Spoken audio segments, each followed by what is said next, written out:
അല്ലാഹു സുബ്ഹാനഹു വ തആല ഒരു മനുഷ്യന് കൊടുക്കുന്ന ഏറ്റവും വലിയ അവന്റെ കൂട്ട്, ഏറ്റവും വലിയ അവന്റെ സഹപാഠി, ഏറ്റവും വലിയ അവന്റെ സഹകാരി നമ്മുടെ സുഹൃത്തുക്കളോ നമ്മുടെ ബന്ധുക്കളോ നമ്മുടെ കുടുംബക്കാരോ നമ്മുടെ സഹപാഠികളോ ആയിട്ട് നാം കണക്കാക്കുന്ന ആരുമല്ല. ഏറ്റവും അധികം നമ്മളോട് സഹകരിച്ചിരിക്കുന്ന, നമ്മുടെ ശരീരത്തിന്റെ കൂടെ എല്ലാ നൊമ്പരത്തിലും സങ്കടത്തിലും സന്തോഷത്തിലും സല്ലാപത്തിലും പങ്കുചേരുന്ന ഒരു കൂട്ടുകാരൻ അല്ലാഹു സുബ്ഹാനഹു വ തആല നമുക്ക് തന്നിട്ടുണ്ട്. ആ കൂട്ടുകാരൻ നമ്മുടെ ആത്മാവാണ്, അഥവാ റൂഹ. 4ാമത്തെ മാസം എന്റെയും നിങ്ങളുടെയും ഉമ്മായുടെ ഉദരത്തിനകത്ത് 4ാമത്തെ മാസം വരെ വെറും മാംസകഷണമായി കിടന്നിരുന്നവരാണ് ഞാനും നിങ്ങളും. 1ാമത്തെ മാസം തന്നെ ഒരു കുഞ്ഞിന് ഉമ്മായുടെ ഗർഭാശയത്തിനകത്ത് ജീവൻ അല്ലാഹു സുബ്ഹാനഹു വ തആല കൊടുക്കാറില്ല.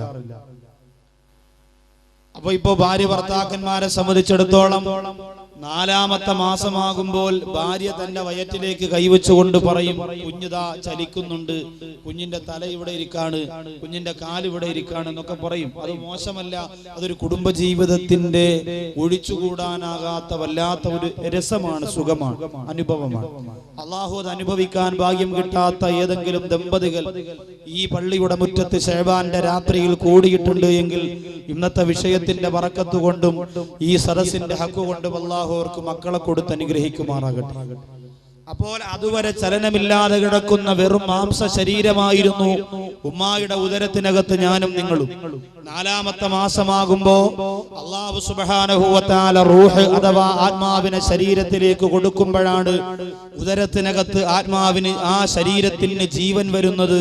അങ്ങനെയാണ് ആ ശരീരം ചലിച്ചു തുടങ്ങുന്നത്. അന്ന് അല്ലാഹു സുബ്ഹാനഹു വ തആല എനിക്കും നിങ്ങൾക്കും തന്ന ആത്മാവ്, അതേ ആത്മാവ് ഇന്നും നമ്മുടെ ശരീരത്തിൽ ഉള്ളത് കൊണ്ടാണ് ഞാൻ നിങ്ങളോട് വഅദ് പറയുന്നത്, നിങ്ങൾ എന്റെ വഅദ് ശ്രവിച്ചുകൊണ്ടിരിക്കുന്നത്. ദൂര സ്ഥലത്തു നിന്നൊക്കെ ഓരോരുത്തരും വന്നത് അവരുടെ ശരീരത്തിൽ അല്ലാഹു കൊടുത്ത ആത്മാവിന് കേടുവരാത്തത് കൊണ്ടാണ്. ആ ആത്മാവ് നഷ്ടപ്പെട്ടു പോയവരെ സംബന്ധിച്ചിടത്തോളം എന്റെ പ്രിയമുള്ള സഹോദരങ്ങളെ, ആ ശരീരത്തിന് പിന്നെ ഒരു വിലയുമില്ല. അതുകൊണ്ടാണ് മരിച്ചാൽ നേരത്തോട് നേരമാകുന്നതിന് മുമ്പ് എത്രയും പെട്ടെന്ന് പള്ളിപ്പറമ്പിൽ കൊണ്ടുപോയി ആ മനുഷ്യ ആചാരപ്രകാരം എന്റെ പ്രിയപ്പെട്ടവരെ വിറക് കൂട്ടിയിട്ട് കത്തിച്ചു കളയുകയോ ചെയ്യുന്നത്. ആ ശരീരത്തിന് ഒരു ഉപയോഗവുമില്ല, അതിന്റെ റൂഹ് പോയി. സത്ത് എന്ന് പറയുന്നത്, ശരീരത്തിന്റെ സത്ത് എന്ന് പറയുന്നത് റൂഹാണ്. അതുകൊണ്ടാണ് ഒരാൾ മരിച്ചു പോകുമ്പോ, റൂഹ് പോകുമ്പോ ചില ആൾക്കാര് ചത്തുപോയി എന്ന് പറയും. യഥാർത്ഥത്തിൽ ചത്തുപോയി എന്നല്ല പറയാനുള്ളത്, സത്തുപോയി എന്നാണ് പറയാനുള്ളത്. ശരീരത്തിന്റെ സത്ത് പോകുന്നതിനാണ് നമ്മൾ സാധാരണ സ്വാഭാവികമായി ചത്തുപോയി എന്ന് പറയുക. അപ്പൊ നമ്മുടെ ശരീരത്തിന്റെ സത്ത് ആത്മാവാണ്, നമ്മുടെ ശരീരത്തിന്റെ സ്വത്ത് ആത്മാവാണ്. നമുക്ക് തരുന്നത് നമ്മുടെ ഉമ്മായുടെ ഉദരത്തിനകത്ത് ഞാനും നിങ്ങളും 4 മാസം ചിലവഴിച്ച് കഴിയുമ്പോഴാണ്. അത് കഴിഞ്ഞാൽ പിന്നെ ആ റൂഹ് നമ്മുടെ ശരീരത്തിലൂടെ വളരാൻ തുടങ്ങി നമ്മുടെ ശരീരത്തെ വളർത്തുന്നു. നമ്മുടെ ശരീരത്തിനൊരു പേരുണ്ടാകുന്നു. ആ പേര് വിളിക്കുമ്പോ റൂഹുള്ളത് കൊണ്ട് വിളി കേൾക്കുന്നു. ആ റൂഹുള്ളത് കൊണ്ട് ഇഴയുന്നു. ആ റൂഹുള്ളത് കൊണ്ട് പിച്ച വെച്ച് നടക്കുന്നു. ആ റൂഹുള്ളത് കൊണ്ട് നഴ്സറിയിൽ പോകുന്നു. ആ റൂഹുള്ളത് കൊണ്ട് മദ്രസയിൽ പോകുന്നു. ആ റൂഹുള്ളത് കൊണ്ട് ജീവിതത്തിന്റെ എല്ലാ കാര്യങ്ങളും ചെയ്യുന്നു. ആ റൂഹുള്ളത് കൊണ്ട് ഞാൻ ഇവിടെ വന്നു, നിങ്ങൾ ഇവിടെ വന്ന് വാത് ശ്രവിക്കുന്നു. ഇനി ഒരു ദിവസം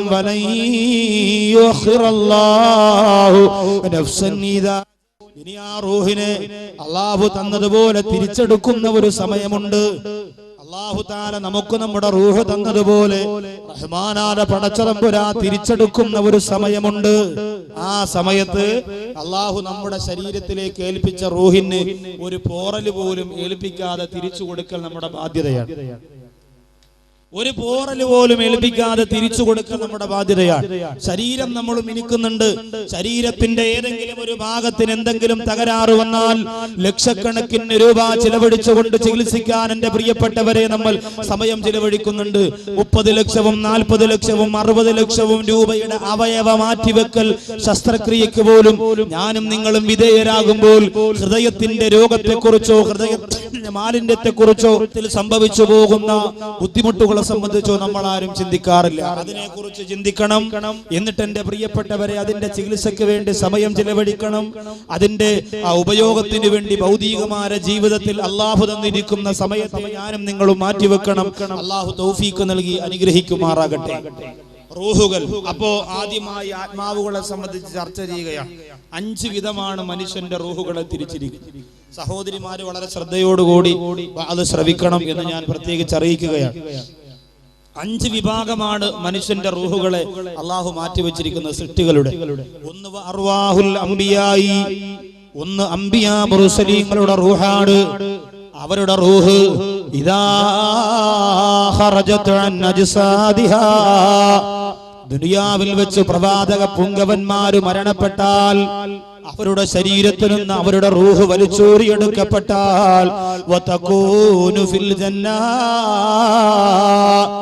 ആ റൂഹുകളെ അല്ലാഹു സ്വർഗ്ഗത്തിൽ കൊണ്ടുപോകുന്നതാണ്.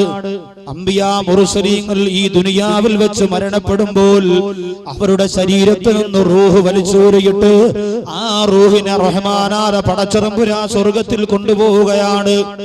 സ്വർഗ്ഗത്തിൽ പോയി സുഖമനുഭവിക്കുന്നു. വതകൂനു ഫിൽ ജന്നാ വതശ്റബു മിൻ മാഇഹാ വതഅകുലു മിൻ സിമാരിഹാ, സ്വർഗത്തിന്റെ ഭക്ഷണം ആ റൂഹ് കഴിക്കുകയാണ്. സ്വർഗത്തിന്റെ വെള്ളം ആ റൂഹ് കുടിക്കുകയാണ്. വതതനഅമു ഫീഹാ, ആ സ്വർഗത്തിന്റെ എല്ലാ സുഖങ്ങളും ആ റൂഹ് അനുഭവിക്കുന്നതാണ്. പ്രവാചകന്മാരുടെ റൂഹ്, പ്രവാചകന്മാരെല്ലാവരുടെയും റൂഹിന്റെ അവസ്ഥയാണ്. അള്ളാഹുവിന്റെ നിർദ്ദേശപ്രകാരം ഈ ലോകത്തിൽ നിന്ന് വിട പറഞ്ഞാൽ അവരുടെ റൂഹിന് പിന്നെ ദുനിയാവിൽ സ്ഥാനമില്ല. ആ റൂഹ് സ്വർഗത്തിൽ അള്ളാഹു എത്തിക്കുന്നു. അവിടെ ഭക്ഷണം, അവിടെ വെള്ളം, അവിടെ സുഖം എല്ലാം അള്ളാഹു കൊടുക്കുകയാണ്. പക്ഷെ ഇന്ന് എന്തിനെല്ലാ പ്രവാചകന്മാരെ കുറിച്ചും പറയുന്നു. ആരംഭപ്പൂവായ നബി മുഹമ്മദ് മുസ്തഫ സല്ലല്ലാഹു അലൈഹി വസല്ലമ തങ്ങൾ പ്രവാചകന്മാരുടെ കിരീടമാണെന്ന് ലോകം തലകുലുക്കി സമ്മതിച്ചു പോയെങ്കിൽ ആ മുത്തു നബി സല്ലല്ലാഹു അലൈഹി വസല്ലമ തങ്ങളും സാധാരണ മനുഷ്യനാണെന്ന് പറഞ്ഞുകൊണ്ട് പുറം കാലുകൊണ്ട് വലിച്ചെറിഞ്ഞ് പുത്തൻവാദത്തിന്റെ ഏറ്റവും വലിയ പടവുകൾ ചവിട്ടിക്കയറിയിട്ട് പരിശുദ്ധ ഇസ്ലാമിനെ പുറം കാലുകൊണ്ട് വലിച്ചെറിയാൻ ശ്രമിക്കുന്ന ദുർശക്തികൾ അഴിഞ്ഞാടിക്കൊണ്ടിരിക്കുന്ന കാലഘട്ടത്തിൽ എന്റെ പ്രിയപ്പെട്ടവരെ, മുത്തുനബി തങ്ങളുടേതെന്നല്ല ലോകത്ത് വന്നിട്ടുള്ള സർവ്വ പ്രവാചകന്മാരുടെയും റൂഹുകൾ അള്ളാഹുവിന്റെ സ്വർഗത്തിലാണ് എന്ന് കിതാബുകൾ പരിശോധിക്കുമ്പോൾ നമുക്ക് കാണാം. അതിന് കിതാബ് തിരിയണം. മലയാളം പുസ്തകം കശത്ത് വെച്ചുകൊണ്ട് ദീൻ പഠിക്കാൻ നടന്നാൽ അത് പറ്റത്തില്ല. എന്റെ പ്രിയപ്പെട്ടവരെ, അള്ളാഹുവിന്റെ പരിശുദ്ധ ഖുർആൻ, അള്ളാഹുവിന്റെ പ്രവാചകന്മാർ ലോകത്ത് സമ്മാനിച്ച മുത്തുനബി സല്ലല്ലാഹു അലൈഹി വസല്ലമ തങ്ങൾ പഠിപ്പിച്ച ഹദീസ്, അതിനെ വിചിന്തനം ചെയ്തുകൊണ്ട് ലോകത്ത് കടന്നു പോയിട്ടുള്ള മുഹദ്ദിസീങ്ങൾ രേഖപ്പെടുത്തി വെച്ചിരിക്കുന്ന ആയിരക്കണക്കിന് കിതാബുകൾ എന്റെ പ്രിയപ്പെട്ടവരെ പരതാൻ എനിക്കും നിങ്ങൾക്കും മനസ്സുണ്ടാവണം.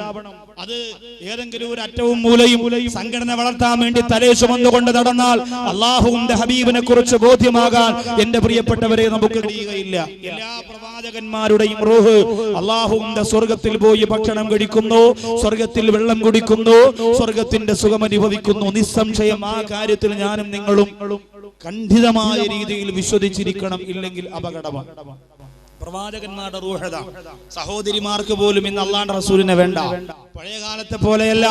പടവങ്കോട് പള്ളിയുടെ പരിശുദ്ധമായ മുറ്റത്ത് പണ്ടുകാലത്ത് ജീവിച്ചിരുന്ന ചെറ്റക്കുടലായിരുന്നപ്പോൾ മഴ പെയ്താൽ വെള്ളം അകത്തിറങ്ങിയിരുന്ന കാലഘട്ടത്തിൽ എന്റെ പ്രിയപ്പെട്ട ഉമ്മമാര് മഗ്‌രിബ് നിസ്കാരം കഴിഞ്ഞ നൂറുകണക്കിന് സ്വലാത്ത് ചെല്ലുമായിരുന്നു, യാസീനോതുമായിരുന്നു, ഖുർആനോതുമായിരുന്നു. ഇന്ന് പണപ്പെരുപ്പം വന്നപ്പോ പള്ളിയെക്കാളും വലിയ കൊട്ടാരം കിട്ടിയപ്പോ അള്ളാഹുവിന്റെ ദീൻ മറന്നുകൊണ്ട് ഭൗതികമായ ലോകത്തിന്റെ ആഡംബരത്തിന് വേണ്ടി ജീവിക്കുന്ന എന്റെ പ്രിയപ്പെട്ട പെങ്ങളെ, ഈ ലോകത്ത് ജീവിക്കാനുള്ള സ്വാതന്ത്ര്യം നിനക്ക് തന്നത് മദീനയുടെ മണമേറ്റ് കിടക്കുന്ന മണവാളനായ ആമിനാടെ മുത്തുബോ നബി മുഹമ്മദ് മുസ്തഫ സല്ലല്ലാഹു അലൈഹി വസല്ലമ തങ്ങളാണ്. ഈ ലോകത്ത് ജീവിക്കാനുള്ള സ്വാതന്ത്ര്യം ഒരു പെണ്ണിന് സ്ത്രീകളെ സംബന്ധിച്ചിടത്തോളം സ്ത്രീകൾ പിറന്നു വീണാൽ ചോരയുടെ മണം മാറുന്നതിന് മുമ്പ് അറേബ്യയുടെ മണ്ണ് മാന്തിയിട്ട് കുടിച്ചു മൂടിയിരുന്ന ഉപ്പമാരുടെ ഒരു കാലഘട്ടം ഉണ്ടായിരുന്നു. ആ കാലഘട്ടത്തിൽ എന്റെ പ്രിയപ്പെട്ടവരെ, പെണ്ണിനെ കുഴിച്ചു മൂടിയ സ്ഥലത്തുനിന്ന് മണ്ണ് വാരി കയ്യിൽ വെച്ചുകൊണ്ട് അള്ളാഹുവിന്റെ റസൂല് പറഞ്ഞു, 3 പെമ്മക്കളെ പ്രസവിച്ചിട്ട് ആ പെമ്മക്കളെ പോറ്റി വളർത്തിയിട്ട് ആ പെമ്മക്കൾക്ക് അനുയോജ്യരായ ഇണകളെ കൊടുക്കുന്ന മാതാപിതാക്കൾക്ക് അള്ളാഹുവിന്റെ അടുത്തിരുന്ന് സ്വർഗം ഞാൻ വാങ്ങിക്കൊടുക്കുമെന്ന് നബി മുഹമ്മദ് മുസ്തഫ സല്ലല്ലാഹു അലൈഹി വസല്ലം. അപ്പോൾ അത്രത്തോളം സ്ഥാനം പെണ്ണിന് അള്ളാഹുവിന്റെ റസൂല് വാങ്ങിക്കൊടുത്തു പോയി എങ്കിൽ ഇന്ന് ആ സഹോദരിമാർക്ക് അള്ളാഹുവിന്റെ റസൂലിനെ ആവശ്യമില്ല. ഇന്നെന്റെ സഹോദരിമാർക്ക് സ്വലാത്ത് ചൊല്ലുവാനുള്ള നേരമില്ല. ഇന്നെന്റെ പ്രിയപ്പെട്ട സഹോദരിമാർക്ക് അള്ളാഹുവിന്റെ റസൂൽ എന്ന് പറയുമ്പോ കുറച്ചിലാണ്. അള്ളാന്റെ റസൂലിനെ കുറിച്ച് സലാത്ത് ചൊല്ലുന്നത് ശിർക്കാണ്. വീട്ടിന്റെ അകത്തും അരിവ് കഴിഞ്ഞ് സലാത്ത് ചൊല്ലിയാൽ ഗൾഫിൽ പോയിട്ട് വന്ന മച്ച പറയുന്നു, ഗൾഫിലൊന്നും സലാത്തില്ല, അതുകൊണ്ട് പടവങ്കോട്ടത്തെ പെണ്ണെ നീ സലാത്ത് ചൊല്ലണ്ട, അത് മൗലാക്കന്മാര് വയറ് വളർത്താൻ വേണ്ടി ഉണ്ടാക്കി വെച്ചതാണെന്ന് പറഞ്ഞ് തള്ളിക്കളയുമ്പോ എന്റെ പ്രിയപ്പെട്ട പെങ്ങളെ,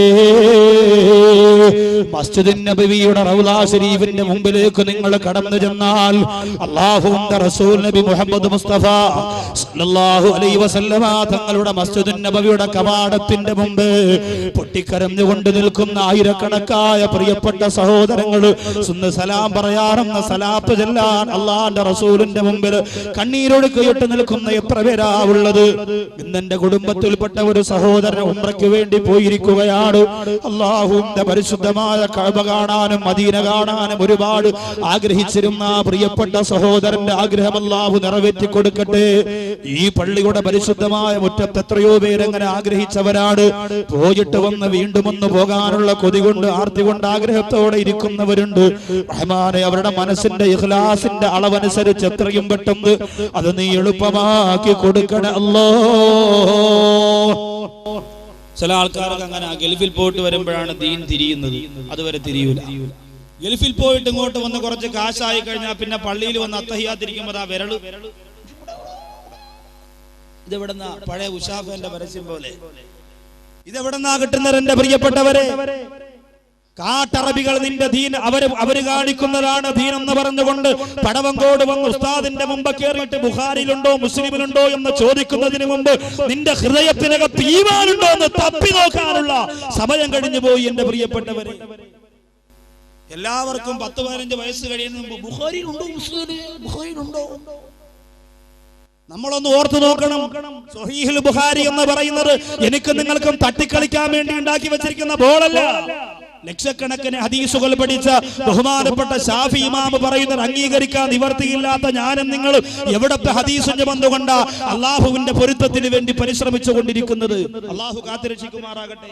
ലക്ഷക്കണക്കിന് ഹദീസ് വള്ളി പുള്ളി വ്യത്യാസമില്ലാതെ റാവിയുടെ പേര് സഹിതം കുഞ്ഞുനാൾ മുതൽ മനഃപ്പാടമാക്കിയ ഷാഫി ഇമാം ഒരു ഹദീസ് പറഞ്ഞാൽ അത് അംഗീകരിക്കാൻ നിവർത്തിയില്ലാത്ത നമ്മൾ ലോകത്ത് പിന്നെ ഏത് സംഘടനാ നേതാവ് പറഞ്ഞ കുറെ മലയാളം പുസ്തകവും കശത്ത് വെച്ചുകൊണ്ട് അള്ളാഹുവിന്റെ റസൂലിനെ ചവിട്ടി തേക്കുമ്പോൾ എന്റെ പ്രിയപ്പെട്ടവരെ കണ്ടുകൊണ്ടിരിക്കാൻ, അത് കണ്ട് സന്തോഷിച്ചുകൊണ്ടിരിക്കാൻ നമുക്ക് സാധിക്കരുത്. അതുപോട്ടെ, ദീനുണ്ടെങ്കിലല്ലേ ബാക്കിയുള്ളതിനെ കുറിച്ച് ചിന്തിക്കാൻ. ഇവിടെ നിസ്കാരമില്ല, പിന്നെ ഇനി റസൂലുള്ളാഹിയെ കുറിച്ച് പറയണം. അത് നിസ്കാരം തുടങ്ങണ്ടേ? അള്ളാഹുവിന്റെ പള്ളിയിൽ കേറാൻ സമയമില്ല, നിസ്കാരമില്ല, ദീനുമായിട്ടൊരു ബന്ധവുമില്ല. പിന്നെയല്ലേ അള്ളാഹുവിന്റെ റസൂലിനെ ആര് ചവിട്ടിയാലും ആര് വെട്ടിയാലും ആര് കൊന്നാലും ആര് സാധാരണക്കാരനാക്കിയാലും ആര് ചവിട്ടിക്കളഞ്ഞാലും യാതൊരുവിധ പ്രശ്നവും മനസ്സിന്റെ അകത്ത് വരാറ് സന്തോഷത്തോടെ ജീവിച്ചു കൊണ്ടിരിക്കുന്നവര് അള്ളാഹുവിന്റെ പരലോകത്ത് രക്ഷപ്പെടാൻ സാധിക്കുകയില്ല. ഞാൻ മടങ്ങി വരട്ടെ. ഗൾഫ് രാജ്യത്തേക്ക് പോയി വരുന്നവർക്ക് എന്തേ ഇത്ര കടിയുണ്ടാകുന്നത്? ദീനിനെ കുറിച്ച് പറയുമ്പോൾ എന്തേ ഇത്ര മനസ്സിന്റെ അകത്ത് കുറച്ചിലുണ്ടാകുന്നത്? ചില ആൾക്കാർ ഗൾഫിൽ പോയിട്ട് വന്നിട്ട് സഫ് നിൽക്കുന്ന കാണണം. ഇതൊന്നും സഹോദരിമാർക്ക് പറഞ്ഞാൽ മനസ്സിലാവത്തില്ല, എങ്കിലും പള്ളിയിൽ പോകുന്ന ആണുങ്ങളോട് പറഞ്ഞാൽ മനസ്സിലാവും. സഫ് നിൽക്കുന്നത് തന്റെ കാലിന്റെ ചെറിയ വിരൽ കൊണ്ട് അടുത്ത് നിൽക്കുന്ന ആളിന്റെ കാലിന്റെ ചെറിയ വിരൽ ചവിട്ടിയെങ്കിലേ സഫ് ശരിയാവൂ എന്നാണ്. ആ കാലം അങ്ങോട്ട് വലിക്കുമ്പോൾ ഇവൻ കാലം അങ്ങോട്ട് നീട്ടും. അങ്ങനെ നീണ്ട് 10 പേർക്ക് നിൽക്കാനുള്ള സഫ് അവനവന്റെ വാപ്പാക്കും വേണ്ടി മാത്രം ഒരു കാലം ഇവിടെ ഒരു കാലം ഇവിടെ കൈകെട്ടി നിസ്കരിക്കുന്ന കാലമാ. എന്താ ദീനെന്ന് വിചാരിച്ചാൽ ഞാനും നിങ്ങളും മനസ്സിലാക്കിയത് തോന്നുന്ന പോലെ വ്യാഖ്യാനിക്കപ്പെടുന്ന രീതിയിൽ കാര്യങ്ങൾ മാറിക്കൊണ്ടിരിക്കുമ്പോ എന്റെ പടവങ്കോട് പള്ളിയുടെ മുറ്റത്ത് വന്നവര് അല്ലാഹുവിന്റെ പ്രവാചകന്മാര്, ആ പ്രവാചകന്മാര് സാധാരണ വ്യക്തിത്വങ്ങളാണെന്ന ധാരണ ആരുടെയും മനസ്സിന്റെ അകത്ത് വന്നു പോകാൻ പാടില്ല. പ്രത്യേകിച്ച് അല്ലാഹുവിന്റെ റസൂൽ നബി മുഹമ്മദ് മുസ്തഫ റൂഹി ഫിദാലക ഖായിദുൽ അബ്റാരി, നഫ്സി ഫിദാക സയ്യിദൽ അൻസാരി. അല്ലാഹുവിന്റെ റസൂലേ, അങ്ങേക്ക് ഞാൻ എന്റെ ജീവൻ തന്നിരിക്കുന്നു എന്ന് പറഞ്ഞു പൊട്ടിക്കരഞ്ഞ അബൂബക്കർ സിദ്ദീഖ് റളിയല്ലാഹു തആല അൻഹുവിനെ പോലെ, ഉമർ ഇബ്നുൽ ഖത്താബ് റളിയല്ലാഹു അൻഹുവിനെ പോലെ, സച്ചരിതരായ സൽക്കർമ്മകാരികളായ സഹാബത്തിനെ പോലെ എന്റെ പ്രിയപ്പെട്ടവരെ, ഒന്നും കൊടുക്കാൻ നമ്മുടെ കയ്യിലില്ലെങ്കിൽ മനസ്സറിഞ്ഞൊരു 10 സലാത്ത് ഒരു ദിവസം കൊടുക്കാനെങ്കിലും ഈ പാവപ്പെട്ട സമുദായം മനസ്സ് വെച്ചില്ലെങ്കിൽ ഇന്നനാ നർജൂ ഇലാ കഅസി ഹൗലിക ലില്ലതോ യൗമ നസിരി കിതാബിയാ സയ്യിദി ഖൈറൻ നബി. അല്ലാഹുവിന്റെ റസൂലിന്റെ ഹൗദുൽ കൗസറിന്റെ ചാരത്ത് ചെല്ലുമ്പോ ആ വെള്ളം കുടിക്കാ എന്റെ പ്രിയപ്പെട്ടവരെ, സവാരിയത്തിന്റെ മാലാഖമാർ അനുവദിക്കുകയില്ല. ആളിപ്പടരുന്ന സവാരിയത്തിന്റെ മാലാഖമാർ ആളിപ്പടരുന്ന നരകക്കുണ്ടാരത്തിലേക്ക് എന്നെയും നിങ്ങളെയും വലിച്ചെറിഞ്ഞു പോകും. അല്ലാഹു കാത്തുരക്ഷിക്കട്ടെ. അതുകൊണ്ട് കണിശമായ തീരുമാനമെടുക്കുക. എന്തു സംഭവിച്ചാലും കുറഞ്ഞത് ഒരു ദിവസത്തിന്റെ പ്രഭാതത്തിലോ പ്രദേശത്തിലോ ഒരു 101 സലാത്ത് ചൊല്ലാതെ എന്ത് ദിവസത്തെ ഞാൻ അവസാനിപ്പിക്കില്ല. തീരുമാനിക്കുക. അല്ലാഹു തൗഫീഖ് തരട്ടെ. എല്ലാരും തീരുമാനിക്കും, ഒരുപാട് സമയമൊന്നും വേണ്ട. സഹോദരിമാര് തീരുമാനിച്ചു നോക്ക്. 101 സലാത്ത് ഒരു ദിവസം, രാവിലെ ആണെങ്കിലും രാത്രി ആണെങ്കിലും കുഴപ്പമില്ല. അള്ളാഹു ഒരുപാട് ബറക്കത്ത് തരും. സ്വലാത്ത് കൊണ്ട് മരിക്കുന്ന സമയം അള്ളാഹു മരണവേദന എളുപ്പമാക്കി തരും. റഹ്മത്തിന്റെ മാലാഖമാരെ ഇറക്കി തരും. സ്വലാത്ത് അധികരിപ്പിക്കുന്നത് കൊണ്ട് ചെയ്യുന്ന കച്ചവടത്തിൽ അള്ളാഹു ബറക്കത്ത് ചെയ്യും. മാരകമായ രോഗങ്ങൾ, ബുദ്ധിമുട്ട്, സാമ്പത്തിക പിരിമുറുക്കങ്ങൾ അള്ളാഹു മാറ്റിത്തരും. ഇന്ന് ഇതിനൊന്നും നേരമില്ലാതെ കിട്ടുന്ന കാശ് കൊണ്ട് സുഖിക്കണം, രസിക്കണം, രമിക്കണമെന്ന് പറഞ്ഞ് പിശാചിന്റെ പിന്തലമുറക്കാരായി പരക്കം പായുമ്പോഴാണ് അപകടം ഉണ്ടാകുന്നത്. അല്ലാഹു കാത്തുരക്ഷിക്കട്ടെ. അതുകൊണ്ട് സലാത്ത് നിരന്തരം, പ്രത്യേകിച്ച് ഈ നിറഞ്ഞിരിക്കുന്ന ഈ ഓഡിറ്റോറിയത്തിന്റെ ഒരു ഭാഗം നിറഞ്ഞു കവിയുന്ന എന്റെ പ്രിയപ്പെട്ട സഹോദരിമാർ, അതിലുപരി എന്റെ പ്രിയപ്പെട്ട ചുണക്കുട്ടന്മാർ, ആവേശത്തോടെ തീരുമാനിക്ക്. സ്വലാത്ത് മറക്കരുത്. അല്ലാഹു തൗഫീഖ് തരട്ടെ. അപ്പൊ ഒന്നാമത്തെ റൂഹ് അംബിയാ മുർസലീങ്ങളുടെ റൂഹ്. രണ്ടാമത്തെ റൂഹ് അർവാഹു ശുഹദാ, ശുഹദാക്കളുടെ റൂഹാണ്, രക്തസാക്ഷികളുടെ റൂഹാണ്. ദുനിയാവിൽ അല്ലാഹുവിന്റെ ദീനിനു വേണ്ടി ജീവിച്ച് ആ ദീനിൽ അടിയുറച്ചു നിന്നുകൊണ്ട് പ്രവർത്തിച്ച് ആ ദീനിനു വേണ്ടി തന്റെ ശരീരത്തെ രക്തസാക്ഷിത്വമാക്കപ്പെട്ട സഹോദരങ്ങൾ, അവരാണ് ശുഹദാക്കൾ, അവരാണ് ഷഹീദുമാർ. അവരുടെ റൂഹിന്റെ അവസ്ഥ എന്താ? ഫഇന്നല്ലാഹ യജ്അലുഹാ ഫി അജ്വാഫിൻ തുയൂരിൻ ഖളിറാ. അവര് മരണപ്പെട്ടു പോയാൽ അവരുടെ റൂഹ് ശരീരത്തിൽ നിന്ന് പിരിഞ്ഞ ഉടനെ പച്ച ചിറകുകളുള്ള സ്വർഗത്തിന്റെ ഒരു വിഭാഗം പക്ഷികളുണ്ട്. ആ പക്ഷികളുടെ ഉള്ളിലേക്ക് ആ റൂഹിനെ അല്ലാഹു കടത്തുന്നതാ. എന്നിട്ട് ആ പക്ഷികൾ വതദൂറു ബിഹാ ഫീ അൻഹാരിൽ ജന്ന, സ്വർഗത്തിന്റെ അരുവികൾക്ക് മുകളിലൂടെ ആ പക്ഷികൾ ഇങ്ങനെ പറക്കുന്നതാ. മാത്രമല്ല വതഅകുലു മിൻ സിമാരിഹാ, ആ സ്വർഗത്തിന്റെ ഭക്ഷണം ആ പക്ഷികൾ കഴിക്കുന്നതാ. വതശറബു മിൻ മായിഹാ, ആ സ്വർഗത്തിന്റെ വെള്ളം ആ പക്ഷികൾ കുടിക്കുന്നതാണ്. ആരാണ് ഷഹീദ് എന്ന് പറഞ്ഞാൽ? രക്തസാക്ഷികൾ എന്ന് പറഞ്ഞാൽ ആരാ? അല്ലാഹുവിന് വേണ്ടി ജീവൻ മരണ പോരാട്ടം നടത്തി ഭൗതികമായ മാനദണ്ഡങ്ങളെ മുഴുവനും അല്ലാഹുവിന്റെ ദീനിന് വേണ്ടി മാറ്റിവെച്ചുകൊണ്ട് എന്റെ റബ്ബ് എന്നുള്ള ഒരൊറ്റ തീരുമാനത്തിന് വേണ്ടി എല്ലാ സുഖങ്ങളെയും വലിച്ചെറിഞ്ഞ് പോരാട്ട വീര്യത്തോടെ ഇസ്ലാമിന്റെ ശത്രുവിന്റെ മുന്നിൽ ആനന്ദവും ആർഭാടവും പുറംകാലുകൊണ്ട് വലിച്ചെറിഞ്ഞ് ഈമാനിന്റെ ആഴമുള്ള കൽബ് ലോകത്ത് പണിത് കാണിച്ചു കൊടുത്ത ഇസ്ലാമിന്റെ രക്തസാക്ഷിത്വം വരിച്ചവർ മക്കയിലേക്ക് മദീനയിലേക്ക് പോകുമ്പോൾ ഒരുപാട് രക്തസാക്ഷികളെ അടക്കം ചെയ്യപ്പെട്ടിരിക്കുന്നത് കാണാം. അതിലേറ്റവും പ്രധാനപ്പെട്ടതാണ് അല്ലാഹുവിന്റെ ഹബീബ് വല്ലാതെ കരഞ്ഞുപോയ റസൂലുള്ളാഹി സ്വല്ലല്ലാഹു അലൈഹി വസല്ലമ തങ്ങളെ ഒരുപാട് ഇഷ്ടപ്പെട്ടു പോയിരുന്ന ഹംസ റളിയല്ലാഹു അൻഹു. ഹിന്ദെന്ന് പറയുന്ന പെണ്ണ് ഉഹദ് യുദ്ധത്തിന്റെ രണാങ്കണത്തിൽ ഹംസ റളിയല്ലാഹു തആല അൻഹുവിന്റെ ശരീരത്തെ പിച്ചി ചീന്തിയിട്ട് കരള് പുറത്തെടുത്തിട്ട് ചവച്ചരച്ച് വലിച്ചു ദൂരേക്ക് തുപ്പിയെറിഞ്ഞപ്പോ അല്ലാഹുവിന്റെ റസൂല് പൊട്ടിക്കരഞ്ഞു പോയ ഒരേ ഒരു ഷഹീദിന്റെ പേര് ഹംസ റളിയല്ലാഹു അൻഹു എന്നാണ്. എന്നാണ്. എന്നാൽ ഇന്ന് ചില വിവരം കെട്ടവര് ഹംസാ റളിയല്ലാഹു അൻഹുവിനെ അടക്കിയിരിക്കുന്ന സ്ഥലത്ത് പോയാ സലാം പോലും പറയാൻ നിൽക്കാറില്ല. കാരണം എന്തേ? സലാം പറയുന്നത് ശിർക്കാണ്. ഹംസാ റളിയല്ലാഹു അൻഹുവിന് സലാം പറഞ്ഞാൽ ശിർക്കായി. വേണ്ട, നിന്റെ സലാം കേൾക്കാൻ ഹംസാ റളിയല്ലാഹു അൻഹു ഒരു താല്പര്യമില്ല. നീ അത്രയ്ക്ക് വൃത്തികെട്ടവനാണെന്ന് ബഹുമാനപ്പെട്ടവർക്കറിയാം. നീ സലാം പറയല്ലേ എന്ന് ഹംസാ റളിയല്ലാഹു അൻഹു അല്ലാഹുവിനോട് ദുആ ചെയ്തുകൊണ്ടിരിക്കുകയാണ്. ചെന്നിട്ട് അമ്മായിയമ്മയും മരുമോളും പിണങ്ങിയിരിക്കുന്ന പോലെ ഹംസാ റളിയല്ലാഹു അൻഹുവിന്റെ ഖബറിന്റെ ഭാഗത്തൊന്ന് ചെന്ന് നോക്കിയിട്ട് തിരിച്ചപ്പോഴേ വരിക. ഇതൊക്കെ പറയുമ്പോ സഹോദരിമാരെ, നിന്റെ കയ്യിൽ കിടക്കുന്ന 2 വള ഊരി വിറ്റാൽ ഇന്ന് ഹജ്ജിന് പോയിട്ട് തിരിച്ചു വരാം. ആർക്കും താല്പര്യമില്ലല്ലോ. ഭർത്താവിന്റെ കൂടെ വീഗാലാൻഡും ഹാപ്പി ലാൻഡും ഗോൾഡൻ വാലിയും ഗോൾഡ് ഇല്ലാത്ത വാലിയും മൊത്തവും കറങ്ങിയടിച്ച് നടന്ന് രാവിലെ മുതൽ രാത്രി വരെ വീഗാലാൻഡിന്റെ കൃത്രിമ കടലിന്റെ അകത്ത് ബെർമൂഡയിട്ട് നീന്തി കുളിച്ച സഹോദരനും സഹോദരിക്കും അവർ ചിലവഴിച്ചതിന്റെ ഒരു ഭാഗം അള്ളാഹുവിന്റെ ദീനിന് വേണ്ടി നിയ്യത്ത് ചെയ്തുകൊണ്ട് ചിലവഴിച്ചിരുന്നു എങ്കിൽ പരിശുദ്ധ മക്കയും മദീനയും കണ്ട് സന്തോഷമായിട്ട് മടങ്ങി വരാമായിരുന്നു. താല്പര്യം വേണ്ടേ? അതിന് താല്പര്യം വേണം, മനസ്സ് നിറച്ച് ചിന്ത വേണം എന്റെ പ്രിയപ്പെട്ടവരല്ലാതെ നടക്കൂല.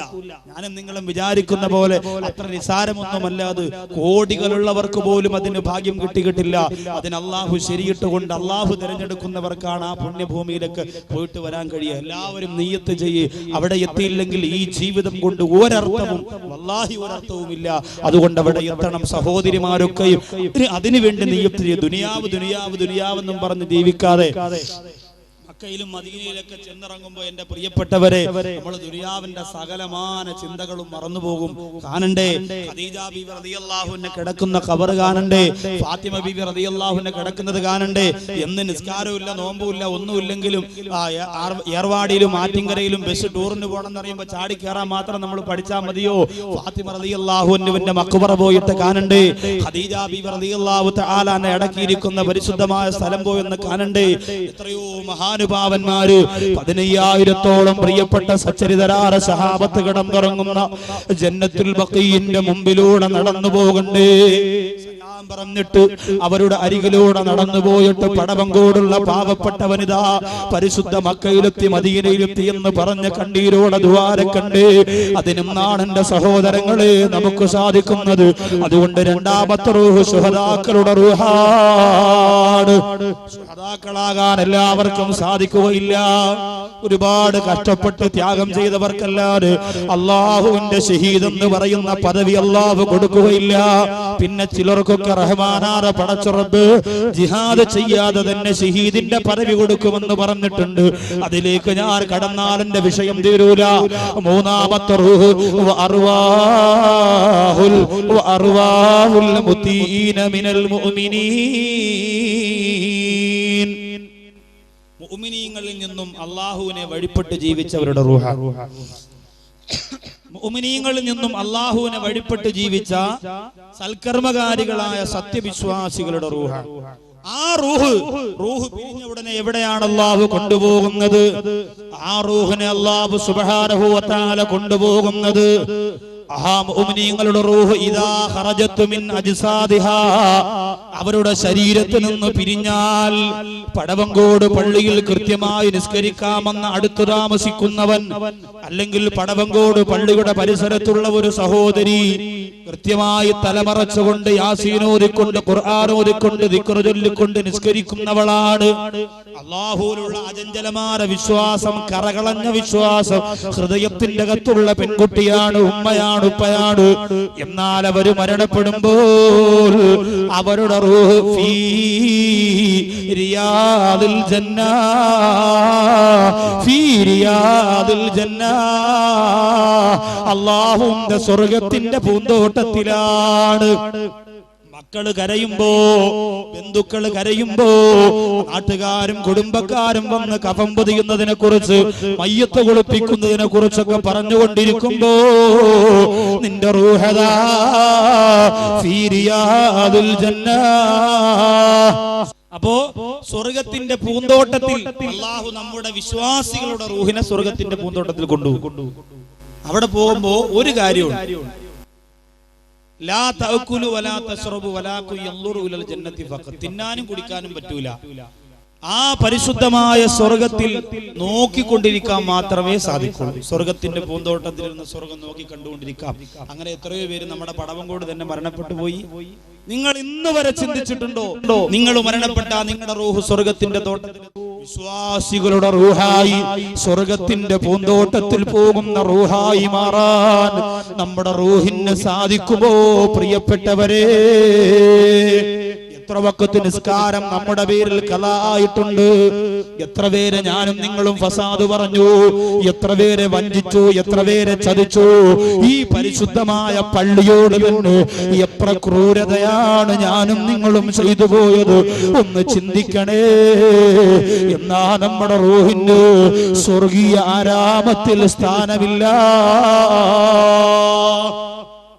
ആരുടെ റൂഹാണ് സ്വർഗത്തിന്റെ പൂന്തോട്ടത്തില്? ആരുടെ റൂഹാണ്?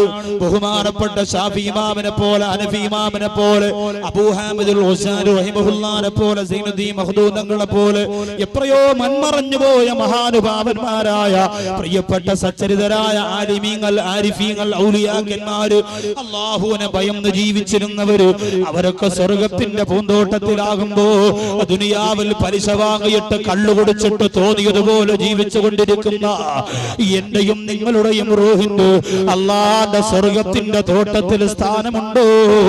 ചിന്തിച്ചേ മതിയാവുകയുള്ളൂ. ഈ രാത്രി മരണപ്പെട്ട ഈ രാത്രിയാണ് ഖാബിദുൽ അർവാഹ് അസ്റായീൽ വരുന്നതെങ്കിൽ എന്റെ പടവങ്കോടുള്ള പെങ്ങളെ, എന്തൊക്കെ കണക്കുകളാ അല്ലാഹുവിനോട് പറയാനുള്ളത്. എത്ര തെറ്റിന്റെ, എത്ര കുറ്റത്തിന്റെ, എത്ര മോശമായ പ്രവർത്തനത്തിന്റെ, എത്രയോ മ്ലേച്ഛമായ ചിന്തയുടെ പർവ്വത സമാനമായ കെട്ടുകൾ അടിച്ചിറക്കുമ്പോ അല്ലാഹുവിന്റെ സ്വർഗത്തിൽ കൊണ്ടുപോകുന്ന ഒരു നന്മ പോലും നിന്റെ ജീവിതത്തിൽ കാണൂല പെങ്ങളെ.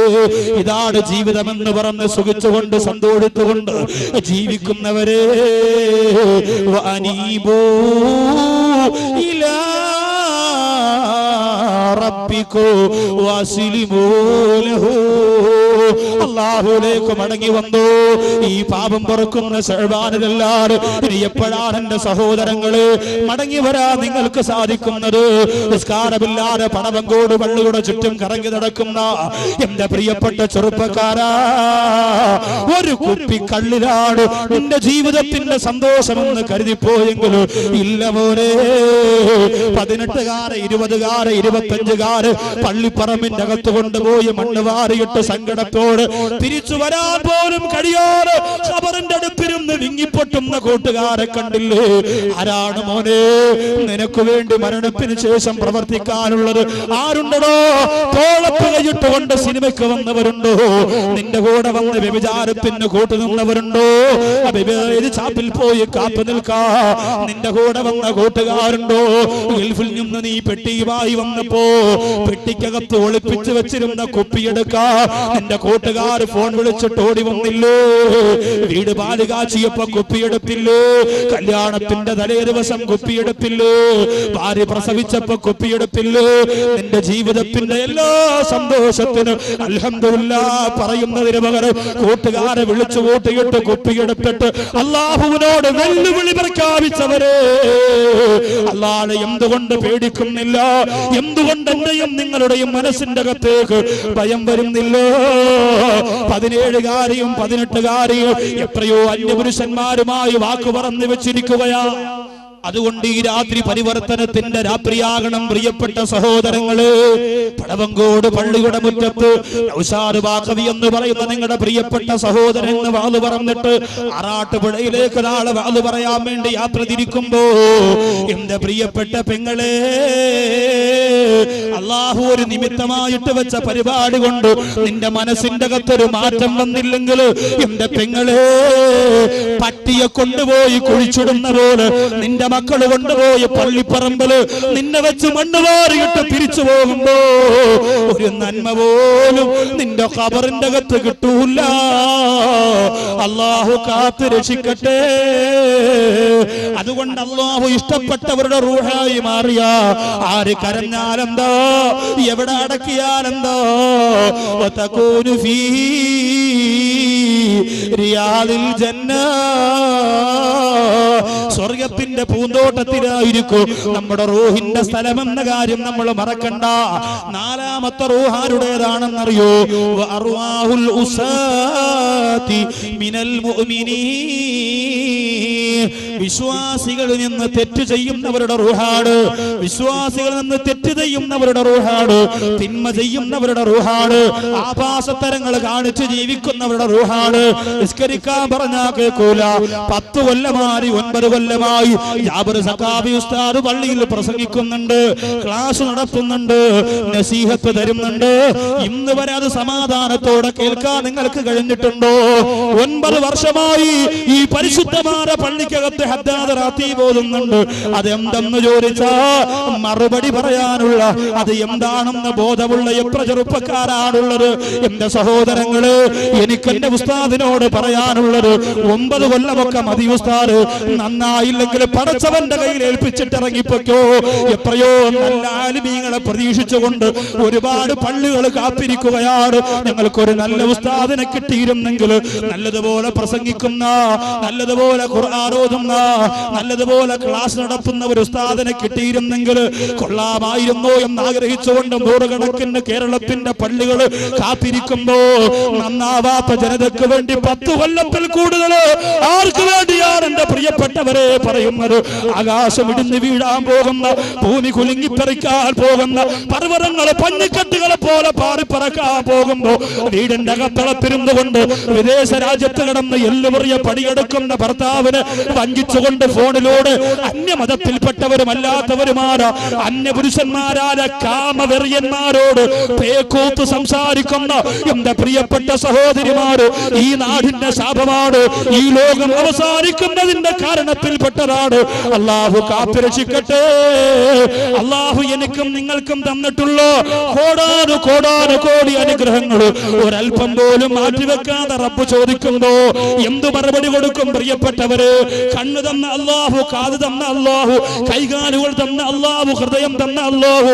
എത്രയോ പേര് തളർന്നു കിടക്കുന്നുണ്ട്, എത്രയോ പേര് ജീവിതത്തിന് വേണ്ടി നെട്ടോട്ടമോടുന്നുണ്ട്, എത്രയോ പേര് കാഴ്ചയൊന്ന് കിട്ടാൻ വേണ്ടി പൊട്ടിക്കരയുന്നുണ്ട്, എത്രയോ പേര് ഹൃദയത്തിന്റെ ഓരോ ഇടിപ്പിനും ഓരോ ലക്ഷം രൂപ ഹോസ്പിറ്റലിനകത്ത് കെട്ടിവെക്കുന്നവരുണ്ട്.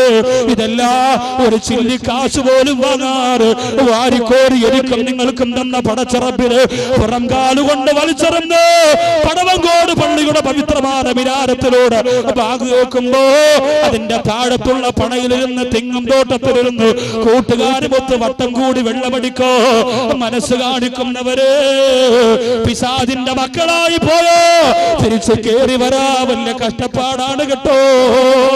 നരകത്തിന്റെ ചിന്തകള് നിന്റെ മനോമുഖരത്തെ മലീമസമാക്കിക്കിടുന്നു, പിന്നെ രക്ഷപ്പെടാ കഴിയില്ല പെങ്ങള്. അതുകൊണ്ട് നിസ്കാരത്തിന്റെ ചിന്ത വരാത്ത പെണ്ണ്, അള്ളാന്റെ ചിന്ത വരാത്ത പെണ്ണ്, ഹബീബിനെ മറന്നുപോയ പെണ്ണ്, ഖുർആൻ എടുത്തിട്ട് എത്ര ദിവസമായി പെങ്ങള്, ഖുർആൻ കൈകൊണ്ട് തൊട്ടിട്ട് എത്ര ദിവസമായി പെങ്ങള്. അങ്ങനെയുള്ള മനോമുഖരത്തിലൂടെ ജീവിച്ചു കൊണ്ടിരിക്കുന്നവര് അള്ളാഹുവിന്റെ അദാബ് വരുന്നതിന് മുമ്പ് പരിശുദ്ധ ശഅബാനിന്റെ ഈ രാത്രി പരിവർത്തനത്തിന്റെ പടപ്പാട്ട് പാടി അള്ളാഹുവിന്റെ പൊരുത്തത്തിലേക്ക് പറന്നുയരുന്ന യഥാർത്ഥ മുഖ്ലിസീങ്ങളായി മാറിക്കോ. അള്ളാഹു അതിന് നമ്മെ തിരഞ്ഞെടുക്കട്ടെ.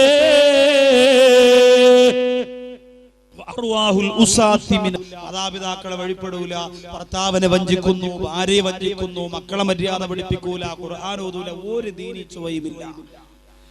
പേരാണെങ്കിൽ മുസ്ലിം, പള്ളിയുടെ റെക്കോർഡിംഗിൽ പേരുണ്ട്, ഓന്റെ സുന്നത്ത് കല്യാണം പള്ളിയും പറയും, മരിച്ചാൽ അവിടെ തന്നെ അടക്കും. അങ്ങനെയൊക്കെ മുസ്ലിങ്ങളാണ്. ഇത് മാത്രമാണ് നിനക്കുള്ളത് എങ്കിൽ അതിനു മുമ്പ് തന്നെ ഈ ജീവിത പ്രമാണങ്ങളെ മനസ്സിന്റെ അകത്ത് ഉറപ്പിച്ചു നിർത്താൻ നമുക്ക് സാധിക്കണം. അല്ലാഹു തൗഫീഖ് തരട്ടെ. അസ്റായീൽ വന്ന് റൂഹ് പിടിക്കുന്നതിന് മുമ്പ്, അസ്റായീൽ വന്ന് കൊണ്ടുപോകുന്നതിന് മുമ്പ് ഈ ജീവിത പ്രമാണങ്ങളെ പ്രാവർത്തികമാക്കാൻ നാളെ ചെയ്യാമെന്ന് പറഞ്ഞ് മാറ്റിവെക്കരുത്. എന്നാൽ അങ്ങനെയുള്ള പലർക്കും നഷ്ടം സംഭവിച്ചു പോയിട്ടുണ്ട്. നാളെയാവട്ടെന്ന് പറഞ്ഞ് മാറ്റിവെക്കാൻ നമുക്ക് നേരമില്ല. നിസ്കാരം തുടങ്ങാത്തവരെ, പടവങ്കോട് പള്ളിയുടെ മുറ്റത്ത് വന്നിരുന്ന വാല് കേട്ടിട്ട് നിസ്കാരം തുടങ്ങാത്തവരെ, നാളെയാവട്ടെ എന്ന് പറഞ്ഞ് മാറ്റിവെക്കാൻ നേരമില്ല. നമ്മുടെ ഹൃദയത്തിന്റെ അകത്തേക്ക് ഭയമിട്ട് കൊടുക്കുക. പേടി നഷ്ടപ്പെട്ടു പോയ മനസ്സുകളാണ് നമ്മുടെ മനസ്സ്. നമ്മൾ പറയുന്നതും ചിന്തിക്കുന്നതും എന്തെന്നറിയോ? അല്ലാഹു പുറത്തു തരും, കുഴപ്പമില്ല, എനിക്ക് അല്ലാഹു പുറത്തു തരും, പ്രശ്നമില്ല. എന്റെ അവസ്ഥ അല്ലാഹുവിനറിയാ, എന്റെ കഷ്ടപ്പാട് അല്ലാഹുവിനറിയാ. പ്രിയപ്പെട്ടവരെ, അങ്ങനാണെങ്കിൽ എന്തിനാണ് ബിലാലുൽ മുഅദ്ദി റളിയല്ലാഹു അൻഹു ജീവിതത്തിൽ പൊട്ടിക്കരഞ്ഞത്? അള്ളാഹ് അങ്ങനെ പാവപ്പെട്ടവനായതുകൊണ്ട് പുറത്തു വരുമെന്ന് ഉറപ്പുണ്ടെങ്കിൽ ബിലാൽ മുഅദ്ദി റളിയല്ലാഹു അൻഹു എന്തിനാ പൊട്ടിക്കരഞ്ഞത്? ബിലാൽ റളിയല്ലാഹു അൻഹു ഏറ്റവും പാവപ്പെട്ടവനായിരുന്നല്ലോ, ഏറ്റവും പാവപ്പെട്ടവനായിരുന്നു. അള്ളാഹുവിന്റെ റസൂൽ എല്ലാവരോടും ബിലാലിനെ സയ്യിദ് എന്ന് വിളിക്കണമെന്ന് പറഞ്ഞപ്പോ പൊട്ടിക്കരന്നുകൊണ്ട് ആരംഭപ്പൂവായ പുണ്യ നബി തങ്ങളുടെ മുമ്പ് വന്ന് ഹൃദയവേദനയോടെ അള്ളാഹുവിന്റെ റസൂലേ, എനിക്കതിനെന്ത് പവറാണ് ഉള്ളത് എന്ന് ചോദിച്ചുകൊണ്ട് പൊട്ടിക്കരഞ്ഞ ബഹുമാനപ്പെട്ട ബിലാൽ മുഅദ്ദി റളിയല്ലാഹു തആല അൻഹു ഒരു പവറും ജീവിതത്തിൽ ഇല്ലായിരുന്നു, പാവപ്പെട്ടവനായിരുന്നു. അങ്ങനെ അള്ളാഹ് രക്ഷ കൊടുക്കണമെങ്കിൽ ബിലാൽ റളിയല്ലാഹു അൻഹു രക്ഷ കൊടുക്കണമായിരുന്നു. ജോലിയും കൂലിയും ഇല്ലാത്ത പാവപ്പെട്ടവർ പറയും, അള്ളാഹുവിനറിയാൻ കഷ്ടപ്പാടാ, ഞാൻ ജോലിക്ക് പോയില്ലെങ്കിൽ എന്റെ വീട്ടുകാരും നോക്കും. ഉസ്താദുമാർക്ക് അങ്ങനെ പറഞ്ഞാൽ മതി, 3 നേരം ചാപ്പാട് കൊണ്ടുവരും, തേച്ച് മിനിക്ക് നടക്കാം, ഒന്നും അറിയണ്ട, അത്രയും പൂശി അടക്കാം, അവർക്ക് നിസ്കരിക്കാൻ വിളിച്ചാൽ മതി, നമ്മുടെ ജോലിയും കൂലിയും അവർക്കറിയോ എന്ന് പറഞ്ഞുകൊണ്ട് പറയുന്നവരെ അങ്ങനെ രക്ഷപ്പെടണമായിരുന്നെങ്കിൽ ബിലാൽ റളിയല്ലാഹു അൻഹു രക്ഷപ്പെടണമായിരുന്നു. പക്ഷേ ബിലാൽ മുഅദ്ദി റളിയല്ലാഹു അൻഹു, ഞാൻ പാവപ്പെട്ടവനാണെങ്കിലും അല്ലാഹുവിനോട് ചെയ്യേണ്ട ബാധ്യതയുണ്ടല്ലോ, അത് ചെയ്യണമെന്ന ഉറപ്പ് മനസ്സിലുണ്ടായിരുന്നു. അത് ചെയ്യണമെന്നുള്ള ഉറപ്പ് മനസ്സിലുണ്ടായിരുന്നു. രോഗിയാണെങ്കിൽ ഞാൻ രോഗിയാണെന്ന് അല്ലാഹ്ക്കറിയാലോ, അതുകൊണ്ട് ചെയ്യണ്ട എന്ന് കരുതുന്നവരുണ്ടെങ്കിൽ അയ്യൂബ് നബി അലൈഹി സ്വലാത്തു വസ്സലാമിനെ കണ്ടുപിടിക്കണം. അയ്യൂബ് നബിക്ക് അല്ലാഹു കൊടുത്തതുപോലെ രോഗം ആർക്കാ കൊടുത്തത്? എത്ര കഷ്ടപ്പെട്ടു, എത്ര ബുദ്ധിമുട്ടി, എത്ര പ്രയാസം അനുഭവിച്ചു. അവസാനം അയ്യൂബ് നബി അലൈഹിസ്സലാം അല്ലാഹുവിന്റെ ഏറ്റവും നല്ല സർട്ടിഫിക്കറ്റ് വാങ്ങിയിട്ട് ലോകത്തിൽ നിന്ന് വിട പറഞ്ഞില്ലേ? പണക്കാര് വിചാരിക്കും എനിക്ക് ധാരാളം സമ്പത്തൊക്കെ ഉണ്ട്, പള്ളിയിൽ പോയിരിക്കാം, ഉസ്താദ് പറഞ്ഞിടക്ക് പോയിരിക്കാൻ പറ്റും, ഓഫീസ് ആര് നോക്കും? അങ്ങനെയാണെങ്കിൽ ഭൂഗോളം അടക്കി ഭരിച്ചിരുന്ന ചക്രവർത്തിയാണ് സുലൈമാൻ നബി അലൈഹിസ്സലാം. അദ്ദേഹം ഇരുന്നില്ലല്ലോ. ഏറ്റവും കൂടുതൽ ഇഷ്ടം നിങ്ങൾക്ക് എന്താണെന്ന് ചോദിച്ചപ്പോ സുലൈമാൻ നബി അലൈഹി സ്വലാത്തു വസ്സലാം പറഞ്ഞു, എനിക്ക് ഏറ്റവും അധികം ഇഷ്ടം എനിക്ക് വിശന്നിരിക്കലാണ് എനിക്ക് ഏറ്റവും വലിയ ഇഷ്ടമെന്ന് പറഞ്ഞ് അല്ലാഹുവിലേക്ക് അടുക്കുവാനുള്ള ശ്രമം കാണിച്ച നബിയുല്ലാഹി സുലൈമാൻ അലൈഹി സ്വലാത്തു വസ്സലാമിന്റെ ജീവിതം എന്റെയും നിങ്ങളുടെയും മുമ്പിൽ എന്റെ പ്രിയപ്പെട്ടവരെ തുറന്ന പുസ്തകം പോലെ പല്ലിളിച്ച് കാണിക്കുമ്പോ ഞാനും നിങ്ങളും ദുനിയാവിന് വേണ്ടി പരക്കം പായുമ്പോ ഓർത്തുകൊള്ളുക, നാളെ ഈ പരിശുദ്ധമായ മജ്‌ലിസില് കണ്ണീരോടുകൂടി ദുആ ചെയ്ത് പിരിയുമ്പോ നിങ്ങളോട് പറയാനുള്ള വിഷയം ഏതൊക്കെ മജ്‌ലിസിൽ പറഞ്ഞിട്ടുണ്ടോ ആ മജ്‌ലിസിലെല്ലാ കണ്ണുനീരോട് പൊട്ടിക്കരഞ്ഞുകൊണ്ട് എന്റെ പ്രിയപ്പെട്ടവരെ സ്വീകരിച്ച വിഷയമാണ് ആത്മാവിന്റെ നൊമ്പരങ്ങൾ. ഒരു മനുഷ്യന്റെ റൂഹ് പിരിയുമ്പോ ആ റൂഹ് ലോകത്ത് നൊമ്പരപ്പെട്ടുകൊണ്ട് 10 സ്ഥലങ്ങളിൽ കണ്ണീരോടെ വിളിച്ചു പറയുന്ന കാര്യങ്ങളാണ് നാളെ പടവങ്കോട് പള്ളിയുടെ പരിശുദ്ധമായ മുറ്റത്ത് പറയുന്നത്.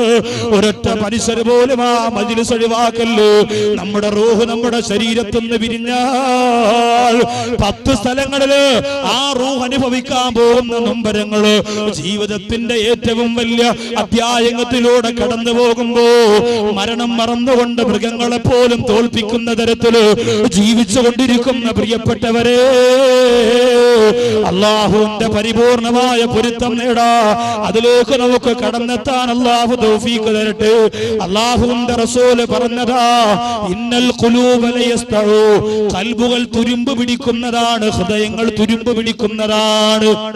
കണ്ടില്ലേ, ഒരു സെക്കൻഡ് മിന്നി മറഞ്ഞു പോയപ്പോ മനസ്സിന്റെ ഉള്ളിൽ 50 ലക്ഷത്തിന്റെ സ്വപ്നം വന്നു പോയെങ്കിൽ അദ്ദുനിയാ കഹുൽ മിന്നാഇമി, ഇങ്ങനെ ഉറങ്ങിക്കിടക്കുന്നവൻ കാണുന്ന സ്വപ്നമാണ് ദുനിയാവ്.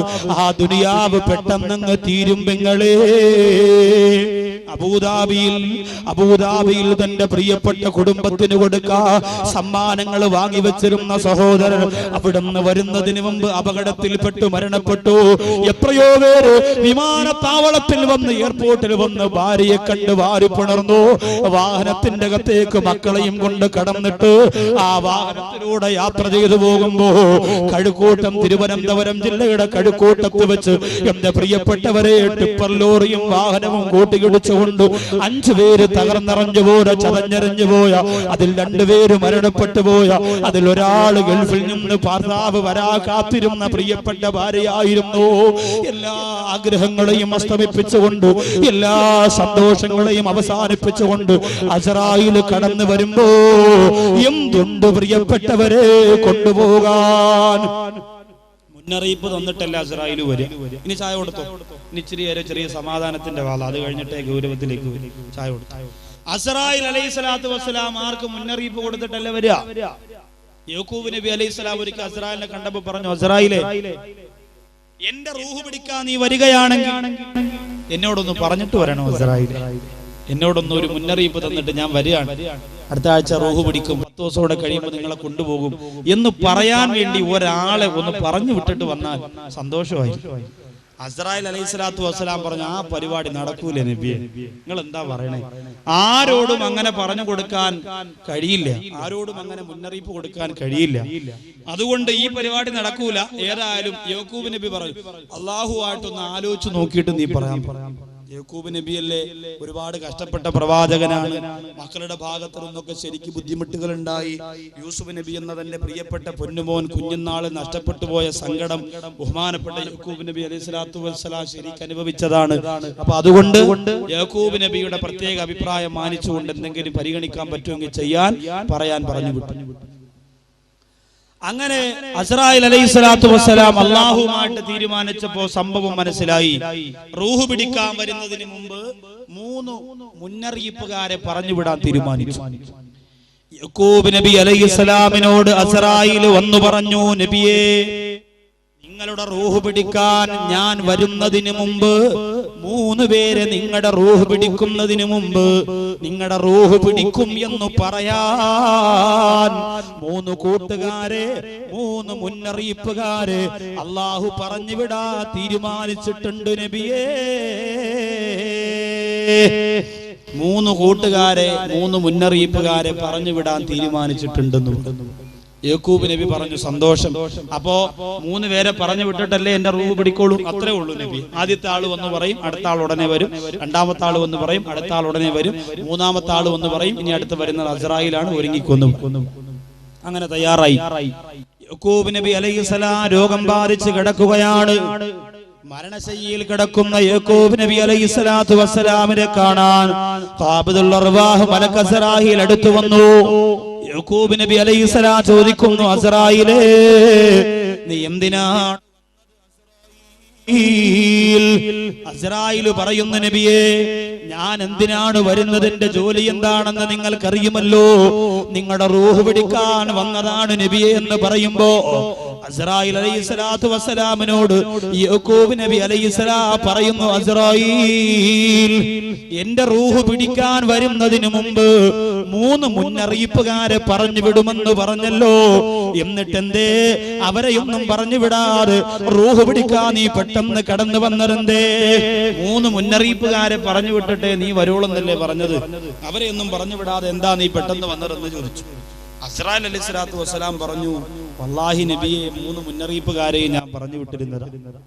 നിങ്ങളുടെ റൂഹ് പിടിക്കാൻ പോകുന്നു എന്ന് നിങ്ങളോട് പറയുന്ന 3 മുന്നറിയിപ്പുകാരെയും ഞാൻ പറഞ്ഞു വിട്ടിരുന്നതാണ്. അത്ഭുതപ്പെട്ടു. യാക്കൂബ് നബി ചോദിച്ചു, അവരാരാണ്? അസ്രായീൽ അടുത്ത് വന്നിരുന്നു. യാക്കൂബ് നബി അലൈഹിസ്സലാമിന്റെ തലയും ദാടിയും ഇങ്ങനെ തടവിയിട്ട് പറഞ്ഞു, ബയാലു ശഅരിക ബഅദ സവാദിഹി, ബയാലു ശഅരിക ബഅദ സവാദിഹി.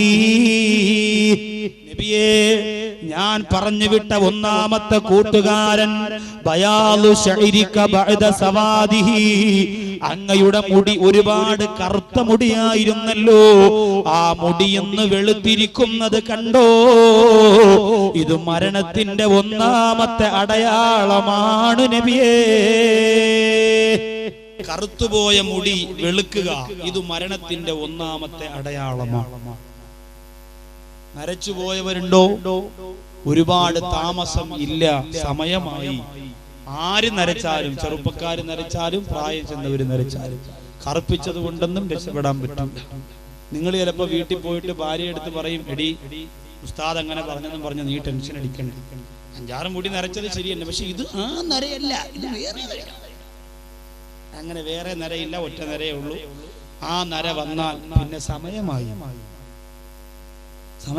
ഉമർ ബിൻ ഖത്താബ് റളിയല്ലാഹു അൻഹു ഒരു ജോലിക്കാരനെ നിശ്ചയിച്ചിരുന്നു, ഞാൻ മരിക്കും എന്ന് മുഖത്ത് നോക്കി പറയാ. അങ്ങനെ ഒരു ജോലി നമുക്ക് സൗദി അറേബ്യയിലെങ്ങാനും കിട്ടിയിരുന്നെങ്കിൽ പ്രമാണമൊക്കെ സൊസൈറ്റിയിൽ വെച്ചിട്ട് എപ്പോ പോയെന്ന് ചോദിച്ചാൽ മതി. അവിടെ പോയിട്ട് അറബിയുടെ മുഖത്ത് നോക്കിയിട്ട് നീ മരിക്കും 20,000 രൂപ ശമ്പളം. ഇച്ചിരി കട്ടിയുള്ള അറബിയാണെങ്കിൽ നിന്നെ കുരു കൊണ്ടുപോടാ ചെയ്താൽ 25,000 രൂപ ശമ്പളം. നല്ല ജോലിയാ. ഇന്ന് ഗൾഫ് എന്ന് പറയുമ്പോ എല്ലാവർക്കും ഒരു ഓണോന്നാ. കാരണം എന്താ? പഴയതുപോലെ പണ്ട് ഗൾഫിൽ നിന്ന് വന്നാൽ കാണാനുണ്ടായിരുന്നു അംബാസഡർ കാറിന്റെ പുറകിൽ 2 മെത്തയൊക്കെ വെച്ച് കെട്ടി, ഒരു സോണിയുടെ ചുവന്ന സെറ്റൊക്കെ കയ്യിൽ വെച്ച്, പോസ്റ്റിന്റെ നീളമുള്ള ഒരു സിഗരറ്റൊക്കെ ചുണ്ടത്ത് വെച്ച്, ഇങ്ങനെ എത്രയോ പേര് വന്നിറങ്ങുന്നുണ്ട്. റോഡിൽ വെച്ച് കാണുമ്പോൾ അവരോടൊക്കെ പറയും, മോനെ ഉമ്മച്ചി വൈകുന്നേരം അങ്ങോട്ട് പറഞ്ഞു വിടണം, സോപ്പും കയ്യിലേക്ക് എടുത്ത് വെച്ചിട്ടുണ്ട് കേട്ടോ. അങ്ങനെ എല്ലാരും ഗൾഫുകാരെ വീട്ടിൽ പോയി ക്യൂ നിൽക്കുന്ന ഒരു കാലം, പാപ്പമാരൊക്കെ എടുത്താ പൊങ്ങാത്ത സിഗരറ്റ് ലാമ്പും ഒക്കെ കൊണ്ടു കൊടുക്കുന്ന കാലം, പച്ച ലെതറുള്ള ചെരുപ്പും പച്ച കൈലിയും വെളുത്ത കാലും മസിലും തുടയാട്ട് പഴയ ഗൾഫുകാർ വന്നിറങ്ങി. ഒരു കൈലിയുടെ ഒരു ഭാഗം കശത്ത് വെച്ച്, സിഗരറ്റ് ചുണ്ടത്ത് വെച്ച്, പൂച്ചൽ ജംഗ്ഷനിലും കാട്ടാക്കട ജംഗ്ഷനിലും ഒക്കെ ഇറങ്ങി നിൽക്കുമ്പോൾ ആൾക്കാരറിയും അവൻ ഗൾഫിൽ പോയി വെളുത്ത് കൊഴുത്ത് തൊടുത്ത് ഇങ്ങനെ പറയും. പക്ഷെ ഇന്ന് ഗൾഫിൽ പോയിട്ട് വരുന്നവന്റെ കണ്ണ് കാണണമെങ്കിൽ 80 ബാറ്ററി എണ്ണ ടോർച്ചിട്ട് അടിച്ചു നോക്കും, അകത്ത് കിടക്കുക. പിന്നെ അവൻ എവിടെയെങ്കിലും പോയി റൂമൊക്കെ എടുത്ത് കിടന്ന് വല്ല ചവർമയൊക്കെ വാങ്ങിച്ചു നിന്ന് പെരുക്കി വെച്ച് 4 ഷർട്ടും 3 ടീഷർട്ടൊക്കെ ഇട്ട് പെരുവി ഇഞ്ഞു വരും. കാരണം വന്നുടനെ വാപ്പ അറ്റാക്കൊന്നും വരിക്കണ്ടല്ലോ മോനെ കണ്ട്. അതുകൊണ്ട് ഒരാഴ്ച കഴിഞ്ഞ് ഓരോന്നോരോന്ന് ഊരുമ്പോഴാണ് പെണ്ണുമ്പുള്ള പറയണ അല്ല ഇത്രേ ഉള്ള. ഇതാണ് ഇന്നത്തെ ഗൾഫ്. പോകുന്നതോ എന്തൊക്കെ വലിയ പ്രതീക്ഷയില. ഈ ഇരിക്കുന്ന സഹോദരിമാരുടെ ഭർത്താക്കന്മാരിൽ 100 പേരുണ്ടെങ്കിൽ 50, 60, 70 പേരും ഗൾഫിലായി. പക്ഷെ അവർക്ക് ദുആ ചെയ്യുന്നുണ്ടോ? അവരെ ഓർക്കുന്നുണ്ടോ? അവിടെ എന്താ നടക്കുന്നതെന്ന് നിങ്ങൾക്കറിയോ? പണ്ടത്തെ പോലെ ഒരു സുഖവും ഇന്ന് ഗൾഫിലില്ല. കഷ്ടപ്പെടുകയാണ്. കാട്ടറബികൾ ആട്ടും തൂപ്പും ചവിട്ടും ഏറ്റുകൊണ്ട് കിടന്ന് കഷ്ടപ്പെടുന്ന പാവപ്പെട്ട ഭർത്താക്കന്മാരെ വഞ്ചിക്കാൻ എന്റെ സഹോദരിമാർക്ക് തോന്നരുത്. അള്ളാഹു പ്രവാസികൾക്ക്, അള്ളാഹു വിദേശ രാജ്യത്തെല്ലാം മറന്നുകൊണ്ട് നാടിന്റെ നന്മയ്ക്ക് വേണ്ടി കഷ്ടപ്പെടുന്നവർക്ക് അള്ളാഹു എല്ലാവരും ഐശ്വര്യവും ബറക്കത്തും ചൊരിഞ്ഞു കൊടുക്കുമാറാകട്ടെ. സങ്കടമുണ്ട്. ഈ പള്ളിയുടെ ഈ 2ാമത്തെ നില പണി കഴിഞ്ഞിരുന്നെങ്കിൽ മനസ്സിൽ എനിക്ക് വല്ലാത്തൊരു സന്തോഷം ഉണ്ടാകുമായിരുന്നു. വല്ലാത്ത റാഹത്താണ് പണി കഴിഞ്ഞാൽ. പക്ഷെ എന്ത് ചെയ്യാം, അതങ്ങനെ തന്നെ നിൽക്കുകയാണ്. എന്ന് സാധിക്കും, എന്ന് കഴിയുമെന്നൊന്നും അറിയില്ല. നമ്മൾ ഒരു ഉമ്മ പെറ്റ മക്കളെ പോലെ ഒറ്റക്കെട്ടായി നിന്ന് സ്വാർത്ഥ താല്പര്യങ്ങളെ പുറംകാലുകൊണ്ട് വലിച്ചെറിഞ്ഞ് അല്ലാഹുവിൽ വലിച്ചൂരിയെടുക്കാൻ കഴിയാത്ത ഈമാൻ എന്ന് പറയുന്ന ആണിക്കല്ലിന് ഹൃദയാന്തരത്തിൽ അടിച്ചതറപ്പിച്ചു വെച്ചല്ലാതെ നന്മകളുടെ പൂക്കാലം ഇനി നമുക്കുണ്ടാവാൻ പോകുന്നില്ല. സ്വാർത്ഥതയും അഹങ്കാരവും അഹംഭാവവും ഞാനും നിങ്ങളും തകർക്കണം. മനസ്സിൽ നന്മ വേണം, വിനയം വേണം. നന്മയുടെ വിളനിലമായി എന്റെയും നിങ്ങളുടെയും ഹൃദയാന്തരങ്ങൾ മാറണം. അതൻ തൗഫീഖ് തരട്ടെ. അപ്പോ അങ്ങനെ ഒരു ജോലി നിശ്ചയിച്ചിരുന്നു.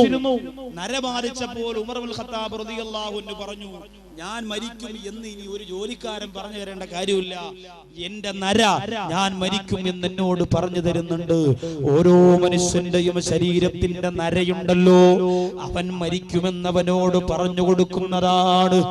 നരബാധിച്ചവർ സങ്കടപ്പെടണ്ട. നിങ്ങളുടെ ഹബീബ് മദീനയുടെ മണവാളൻ, പൂങ്കാവിന്റെ പൂമുല്ല ഏറ്റുകിടക്കുന്ന മദീനയുടെ സൂര്യപ്രഭയെ നബി മുഹമ്മദ് മുസ്തഫ സല്ലല്ലാഹു അലൈഹി വസല്ലമ തങ്ങളുടെ ദാടിരൂപം നരച്ചിരുന്നു. പ്രിയപ്പെട്ടവരെ, അതുകൊണ്ട് പടവങ്കോട് പള്ളിയുടെ മുറ്റത്ത് വന്നിരിക്കുന്നവരെ, ദാടി നരച്ചവരുണ്ടോ? അൽഹംദുലില്ലാ എന്ന് പറഞ്ഞു. തല നരച്ചവരുണ്ടോ? അൽഹംദുലില്ലാ എന്ന്